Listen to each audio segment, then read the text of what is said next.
it's commonly believed here in Japan, as well as elsewhere in the world, that selfishness is a vice. It's a bad thing. Whereas you indicated that much good comes only from individual effort and individualism. Will you talk about that? Ayn Rand's philosophy is egoism, right? Be selfish.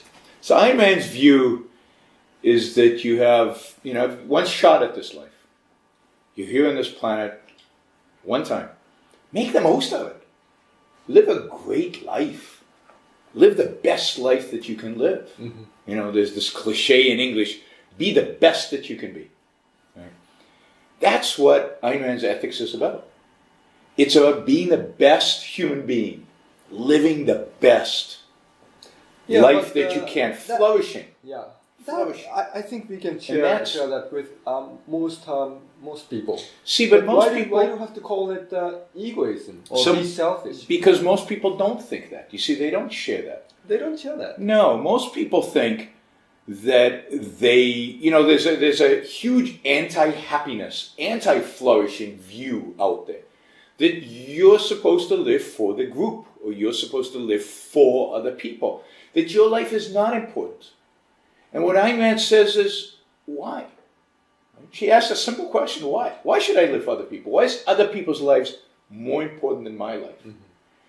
And there is no answer, other than some mystical being saying so in a book somewhere, or some philosopher king, Plato, saying so somewhere. But if my life is mine, then it's important to think and figure out what it will take to make my life the best life that it can be. See, we're not born with the instinct or the automatic knowledge of how to live a good life. We're not like the animals out there in the animal kingdom that know, you hunt, you do this, everything's programmed into their, biology, and they know exactly what they need to do. Human beings, every basic thing that we need in life, from the food to clothing to our iPhones, we have to figure out. And it's the same with how to live, how to flourish, how to be successful, how to be happy. We have to figure out how to achieve that.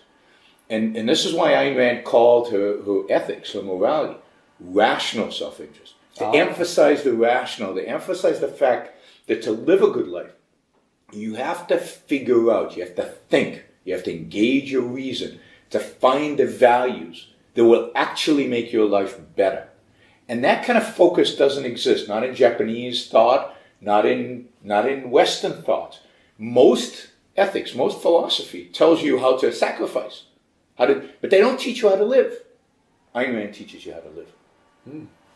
So when you say selfishness, it's not just giving in to your natural instinct, but be conscious of a rational self-interest. Yes, so it's not doing whatever you feel like doing, because often what you feel like doing is not good for you, right? I feel like taking a nap right now, but this is much more fun if I'm willing to exert the effort. You might feel like snorting the cocaine. We don't have any cocaine here on the table, just to make sure in the video. But it might be, because you'll get a high. Yeah. But it's not actually good for you. You might be tempted to eat chocolate. You might be tempted to eat chocolate. But or think about a lot of like the fraud that happens out there. A lot of the corporate fraud. Right. People are tempted because there's a pile of money there just to take it. Mm-hmm. But if they thought about it for 2 seconds, they realize they're going to get caught. They're going to go to jail. It's going to be bad for them. So doing what's good requires thinking. It's not hard. It just requires stopping and thinking, not being driven by your instincts or your emotions or your just automatic responses, but actually engaging your mind. And when you do that, you consider the long term, you consider the scope of your life, you consider the facts, and now you can actually plan your life in a way that maximizes your happiness, again, your flourishing, your life as a human being, which is more than just the money or the thrill or any particular instant, but the totality of what you are as a human.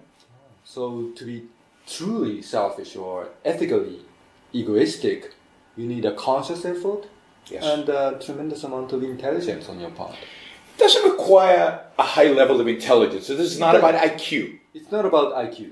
It's about engaging your mind at whatever level you have, right?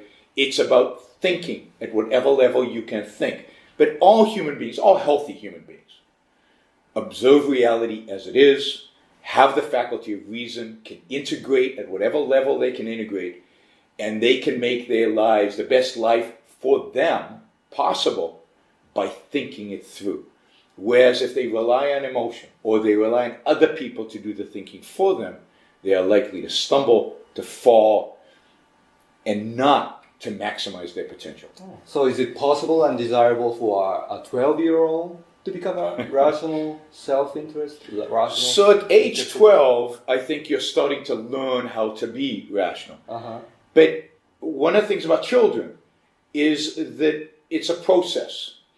And partially it's a biological process. Your brain is not fully developed until about 21. Yeah, we often think of little children, small children, that's naturally selfish. Yes, but that's because people use the word selfishness wrong. Okay. See, we associate, in our modern society, we associate the term selfish with emotion. Do whatever you feel like doing. So when we see a little kid and they want the candy, they just grab the candy. Whether it's good for them or bad for them is irrelevant. They want it, therefore they have it. What Rand teaches us is that's not selfish. Because what's selfish is what is truly, objectively, based on the facts of reality, good for you. So it requires a process of rational thought to figure that out. And since a 3-year-old can't do rational thought, it's not that he won't, he just can't. What he's doing is not selfish, it's not unselfish, it's just a 3-year-old being a 3-year-old. As you age, one of the jobs of parents is to teach children to think long term, to engage their mind, to become rational. And a responsible parent is one who teaches their child so that by the time they're 18 or 16 or 21, depending on the child, they can do that. They can think long term. They're not just going to grab the candy. They're not going to be, jumping on whatever the latest thing. They're not going to do what all their friends do. They're going to be independent. They're going to think for themselves. They're going to be selfish in Ayn Rand's sense of being rationally long-term self-interest, pursuing long-term values that actually make their life better. Okay, so serving other people, helping other people, that's a good thing if you're doing it for your self-interest. Yes, if you're doing it for your self-interest, but that requires you to know what your self-interest is. Right. And to think about it. Again, in the culture we live in, the expectation is you always help somebody. That's right. And that's a virtue, and that's good by its nature. And what Ayn Rand is saying, absolutely help other people. Other people can be of value to you. But some people are not of value to you. So don't help them. So you have to evaluate, you have to judge. Yeah. You shouldn't respond automatically. So what if I want to practice philanthropy So in society? Yeah. She's not against philanthropy. Okay. But again, most philanthropy as practiced today is practiced out of a sense of guilt, out of a sense of moral duty. I need to do this to buy myself into heaven, right? Whether heaven is in another world or in this world doesn't matter. But I need this in order to prove to myself and to the community that I am a moral person. And what Rand is saying that no, philanthropy is not the essence of morality. Indeed, philanthropy is not what makes you a good person. Right? Philanthropy is something you can do. It's a choice. It's not a duty. And if you do it, make sure to do it in support of your values, in support of the things that you believe in the things that will make your life better. So should never be a clash between your self-interest and your charity. Your charity should be consistent with your self-interest. Otherwise, don't do it. Never sacrifice. I have a lot of friends who work in non-profit, non-government organizations and who are serious about social change to make the world a better place to live. Yes. That's a good thing. I'm serious about making the world a better place to live. For me and my kids and the people I love and the people I care about.